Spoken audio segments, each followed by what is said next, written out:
took place, and many years later, humans were evolved, and soon after that was invented math.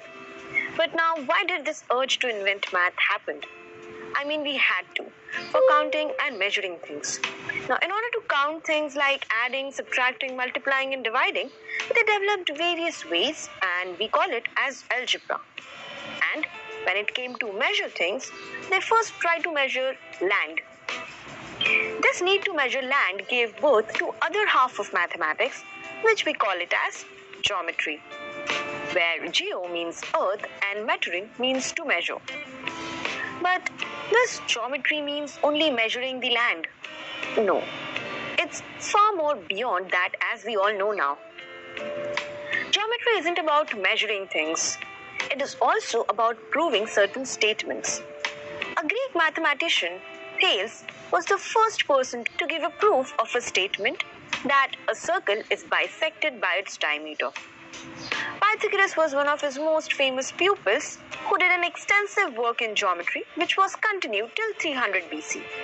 Now at the same very time, around 300 BC, Euclid, a mathematics teacher in Egypt, was also working on geometry. Well, today we call Euclid as a father of geometry. He collected all the well-known facts and formed his famous treatise, which was named as Elements. Elements was divided in 13 parts, and each of the part is called as a book. All of his books have a great impact on today's world of geometry. And in this session, we will learn that what Euclid did to change the world of geometry.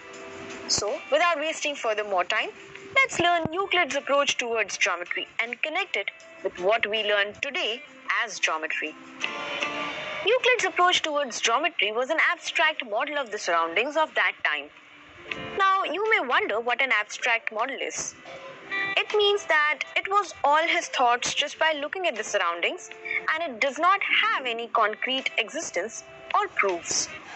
What is a point, a line, a surface, and various other things were derived just by looking at what's present in the world. A solid shape. Let's take an example of a cube. It has 6 surfaces. Each surface has 4 sides, and each side has 2 points, right? The way we moved down, we lose 1 extension each time. Solid shape is 3D, surface is 2D, a line is 1D, and a point do not have any dimension. Euclid started his comprehensive description about his thoughts by 23 definitions in the book 1 of Elements. Don't worry, I will not take you through each and every definition because they are too complicated and tedious to explain. But yes, we will look at a few of them to understand his thoughts. A point is that which has no part. It is as simple as it sounds. Let's see the next one. A line is a breadthless length, right, isn't it? A line has only length and it does not have any breadth. The ends of a line are points. The edges of a surface are lines. A surface is that which has a length and a breadth only. A straight line is a line which lies evenly with the points on itself.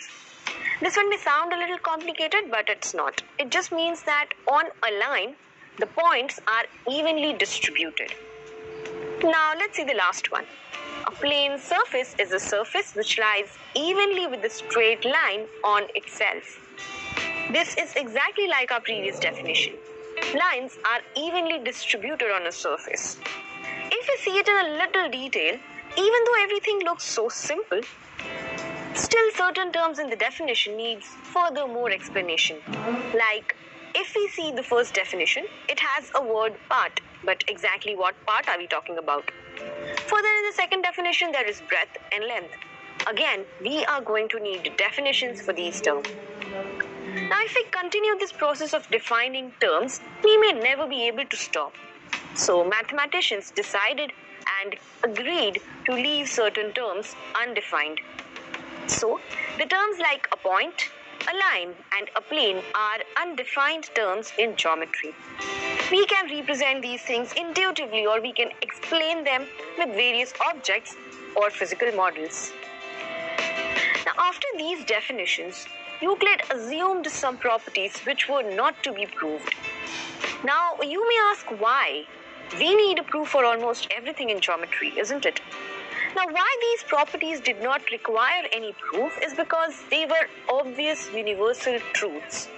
He divided these properties into two different types. One were the assumptions which were made strictly on the basis of geometry, and the second one where the assumptions were based on in general mathematics and not specifically based on geometry. The strictly geometry ones are named as postulates and the others are known as axioms. Let's get started with some of the Euclid's axioms. So let's see what the first axiom says. Things which are equal to the same thing are equal to one another.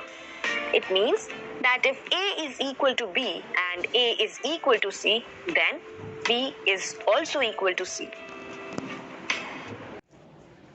you to understand it better. So let's assign certain values to A, B and C. Now in here, A is equal to B and A is also equal to C. And it is very clearly visible that B will be equal to C, right? Let's see the next one. If equals are added to equals, the wholes are equal. That is, if A is equal to B and C is equal to D, then A plus C will be equal to B plus D. Now we've got another alphabet here, D. Let's assign certain value to it. Let's say 4 plus 4. So here if we substitute all the values, we can see that A plus C is equal to B plus D. And in a very similar way is our third axiom. If equals are subtracted from equals, the remainders are equal. That is, if A is equal to B and C is equal to D, then A minus D. Things which coincide with one another are equal to one another. The whole is greater than the part. Things which are double of the same things are equal to one another. Now this means that if A is equal to B, then 2A will be equal to 2B.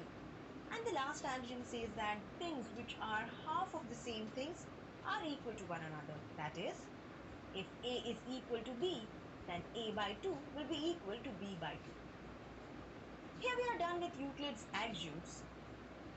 Do you want to see what Euclid's postulates were? Don't worry, we understand that it will be too heavy for you to understand all in one session.